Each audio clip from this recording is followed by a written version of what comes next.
Wow,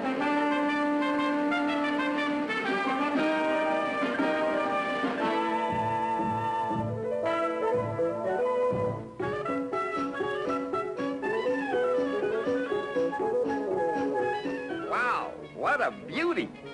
By golly, I think I'll buy a new car.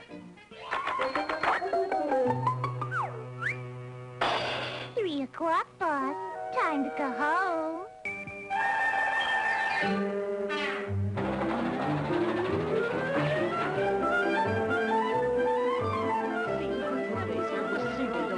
I've never eaten anything so fattening in my entire life.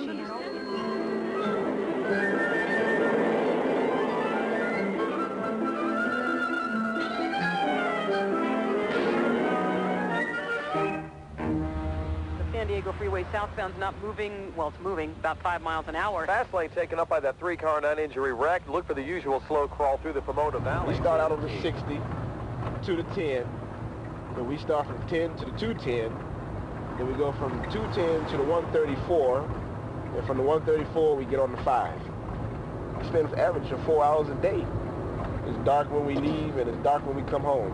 When we walk in the door, it's dark.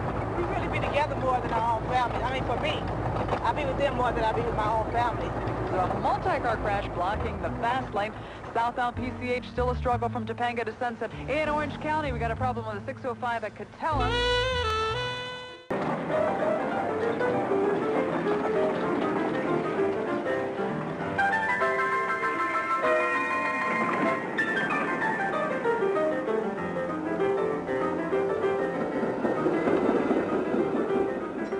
When you talk about public transportation in America, for the first part of the century, you're talking about streetcars. Trolleys ran on most major avenues every few minutes. Steel track and quiet electric motors made the ride smooth and clean and comfortable. The center of the road was reserved for streetcars, and the new automobiles had to move out of the way. In 1922, only 1 American in 10 owned an automobile. Everyone except for the 1 in 10 who owned an automobile used rail.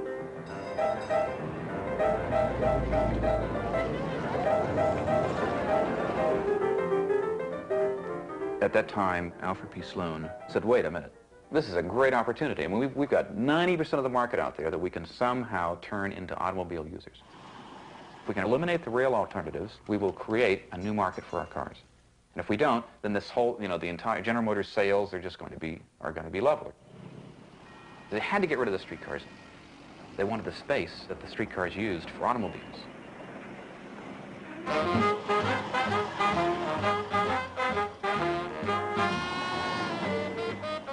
They had to find something they could put in place of the streetcar. Sloan had the concept that he wanted to somehow motorize all the major cities of the country. That meant replacing all the street railways with buses. And ultimately thinking that no one would want to ride the buses and therefore they'd buy General Motors automobiles. Sloan wanted to get in very big in this field. What he bought was phenomenal. The largest bus operating company in the country and the largest bus production company. And using that as a foothold, GM moved into Manhattan. They acquired interest in the New York railways, and between 1926 and 36, they methodically destroyed the rails.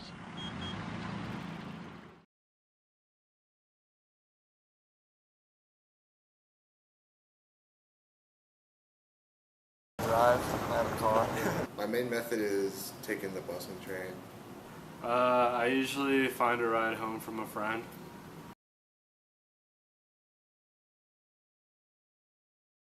It's the most reliable, and I can always take the bus or train because I usually can't find a ride with somebody. Price to get back and forth just makes it worth it. It costs $12 to get there and back. And I mean, right now with gas prices, it would cost me about $30. A lot better than riding the bus, I would imagine. It's a lot quicker. A little bit more convenient because I get to choose what time I leave usually. It's also a lot easier to pack all my stuff, and I can bring usually as much stuff as I want.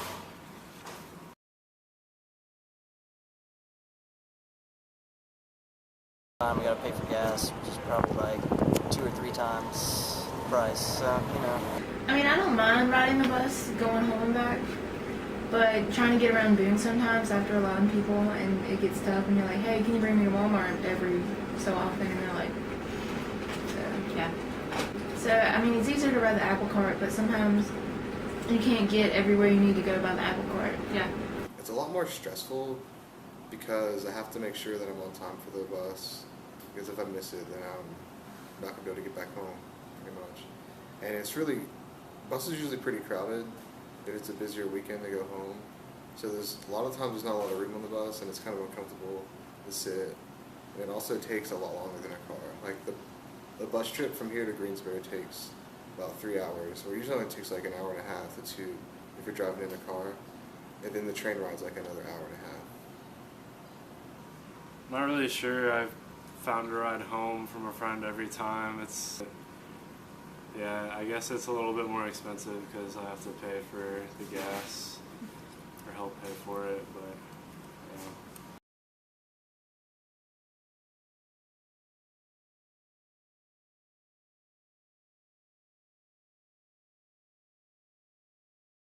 yeah.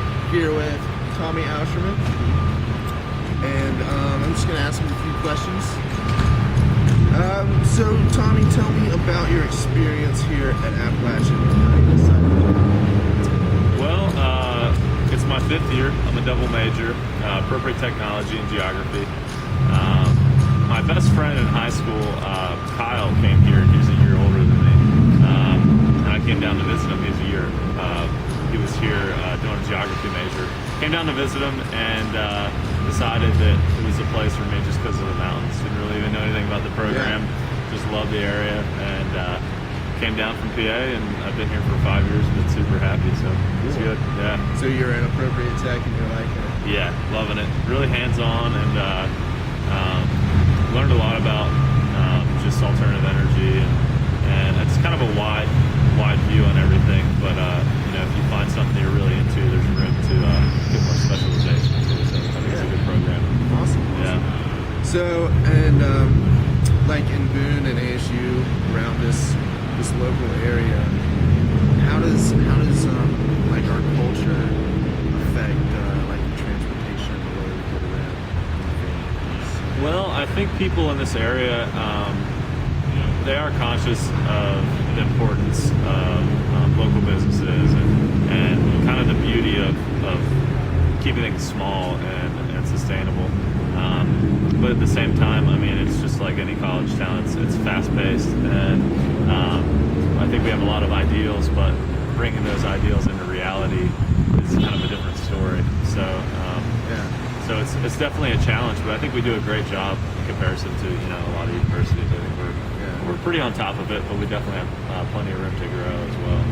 Right on. Yeah, that kind of brings me to the next question. So you think that people around here are receptive to renewable energy and new ways of transportation and everything? Yeah. From what I've seen, I think the biggest problem is the budget and the budget of the school, and then the fact that not a lot of individuals have a lot of money to work with, being students. So that's definitely a big challenge, because a lot of this stuff is kind of cutting edge, and cutting edge stuff never really comes cheap. So I guess the trick is finding how we can do it in creative ways that don't break the bank and make sense for us as students. So I think I think we're doing pretty well. I think so too. Yeah. I think it's working. All right. So main point we want to make is FFR Trikes. Your business. Yeah. Tell me how that started. Tell me how that's going. Well, when I became a sophomore, I started, moved about 5 miles off the campus, started riding my bike to class every day, living the dream. But I live out on 105 bypass, which is, you have to go either out 421 or 105 to get into class. So pretty high-speed roads the whole way, no berms. And I realized, I would love to ride my bike every day, but when you got a ton of stuff to carry and it's hilly and cars are blasting by you, it's frustrating. Yeah. So I was like, I want to still ride a bike, but I want to be able to keep up with the flow of traffic. So I don't feel, threatened by other vehicles on the road, So I built my first electric bike sophomore year, and it was a little bit ridiculous, but I thought the problem with a lot of electric bikes that are out there right now is that the performance is underwhelming, and a lot of people could almost, if you ride a regular electric bike, you're almost like, man, why don't I just, take the stuff off and just pedal it, because you're basically going the same speed. You got to charge it up, it's heavier. So it just adds a lot of complication. You don't really gain much. So I think there's a need for a vehicle that falls in between a bicycle and a moped, but also doesn't have the kind of negative stigma that some people have about mopeds. So my goal was to create something that was aesthetically pleasing. It was comfortable to ride all day. It could carry a significant amount of batteries on board. It was high performance, and most importantly, that it charges really quickly. I think that's a big stumbling block for a lot of electric vehicles, is 3 to 4 hour charge times. So we kind of I set out with that kind of focus, and started messing around with different motor combinations, and eventually got into really lightweight motors and drive systems that kind of came from remote control helicopters and aircraft, that kind of thing. Unmanned aircraft for the military. So really high performance stuff, but kind of brought it back to reality and placed it on a platform that was really efficient. So what we've created is something that is capable of keeping up with the flow of traffic, but so what's the top speed?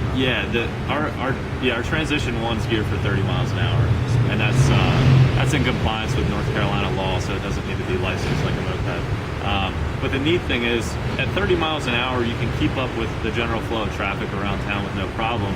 But the way our pedaling system works, you can pedal and get the same kind of exercise at that speed as you would on a normal bike. So, on a typical bike, you're riding a class at 15, 20 miles an hour, and you're pedaling pretty hard. On this, you can pedal as much as you want, but instead of going 15 or 20, you're doing 30. So you're still getting the physical benefits you would on a regular bike. You're just moving along at a faster clip. Increasing efficiency. Yeah. That's really cool. And the cool thing about the trike layout is that you can load it up with packs on the back. You can ride to Mount Mitchell, if you want to, and you can tow a trailer. You can use a solar panel overhead. I mean, it's a really versatile platform, and it's very comfortable. It's like a mobile lounge chair. Well, it looks cool, and I've seen you riding around, and it looks comfortable. And it's definitely innovative. I haven't seen anything like it. Yeah. So I guess, just to sum it up, what's the future? What's the future of FFR trikes and just transportation, new transportation in ASU and Target County in general? Well, the intention for us at FFR is not to, not to be negative and say that, anybody driving an automobile is, the devil, and that it's the end of the world. We created it to be a supplement to a vehicle, because we realized that in the real world, we use cars pretty heavily, and we need them most of the time. So we want to create something that can take up 80-90% of the trips around town. So that's our focus, is bringing the price on these down and just delivering them to the buyers at a more reasonable price, but a really high performance product. So this spring we're moving to Asheville. Just bought a workshop in Asheville, and we're going to scale up production and work towards basically a website where someone can come on and build their trike virtually and see the whole thing come together, and then see the specs and the price change on the side. And then whenever they're finished and they place order, basically a week later, it'll show up on their doorstep in a crate fully assembled. So it's neat because we can ship to anyone and really make it their own, because I think there's, people want to individualize things. They don't want a kind of cookie cutter setup. So, yep, that's what we're focusing on. So what's the business again? FFR Trikes. FFR Trikes. Yeah, yep. FFRtrikes.com. Tommy Osherman, appropriate technology, entrepreneur, pretty much badass.